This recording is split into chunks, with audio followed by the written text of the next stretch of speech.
you felt alive, free.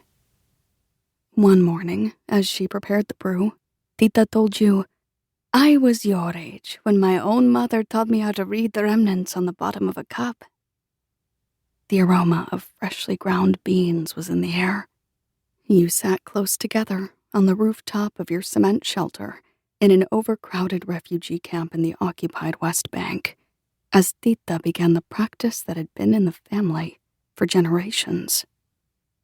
Turkish coffee is first and foremost a tradition, a ritual, she began. An art? Cross-legged on the concrete floor, you watched Tita scoop 2 spoonfuls of finely ground coffee powder into a wide-bottomed copper ibrik, then fill it halfway with water. She held it over an open flame to get the best taste, whisking and stirring until the mixture reached a boiling point. As soon as the brew foamed over, she poured a stream of kahwa into 2 porcelain cups with saucers, then placed them on a matching serving tray. You thought the coffee set looked like a work of art, the intricate patterns hammered into the shiny copper by local artisans, the hand-painted tulips and blue and white hamzas meant to ward off evil. Your eyes fixed on Tita, you sipped the steaming, fragrant liquid.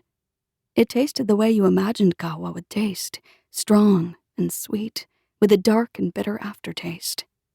"You need to drink slowly, Miriam," Tita said, pursing her lips around the porcelain rim. "After the last sip, you make a wish."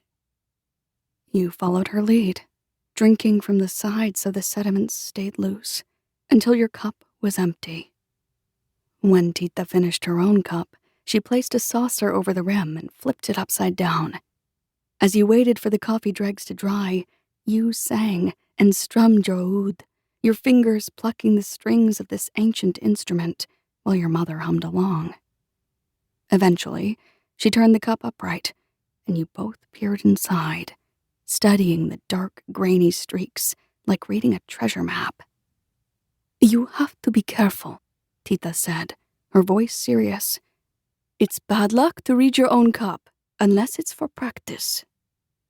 Over the years, you and Tita spent many afternoons on the rooftop together like this, huddled over an empty cup, interpreting the swirls and streaks and symbols. With time, you learned to read the remnants yourself. Long trails meant the wish would come true, while short trails meant failure.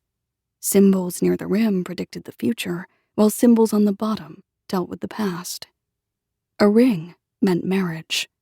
Flowers meant happiness.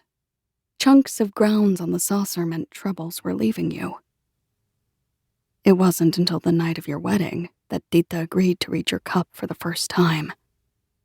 Once again on the rooftop, Tita placed the coffee set in the same arrangement, the ibrik in the center of the tray, the well-worn cups on both sides. You sipped your kahwa slowly, your fingers trembling, noticing a thin crack down the side of the cup. After the last sip, you swirled the sediments around the walls, then flipped the cup face down on the saucer. Tita placed your wedding ring on the top of the cup, her hands fumbling at the fabric of her tob. You watched her with great anticipation, wondering how you'd make it through the 10 minutes it'd take the dregs to dry. Your mind wandered to a life beyond this camp, where you would spend your days doing something you loved, like singing. Someplace where the neighbors wouldn't be watching your every move, waiting for you to get pregnant, chopping vegetables and gossiping, judging every decision you made. Someplace where you felt more free. "It should be dry," Tita said, flipping the cup over at last. You blinked your dreams away, inhaled a deep breath.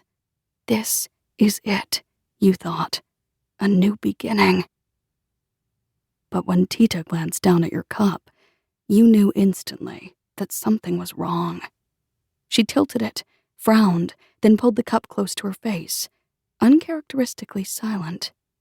She'd rarely needed more than a few seconds to interpret the symbols, and her seeming reluctance now filled you with dread. "What do you see?" you asked. Will I be a singer in a... To keep listening to this audiobook, I've left you a link in the description so you can do it, at no cost thanks to Audible's 30-day free trial.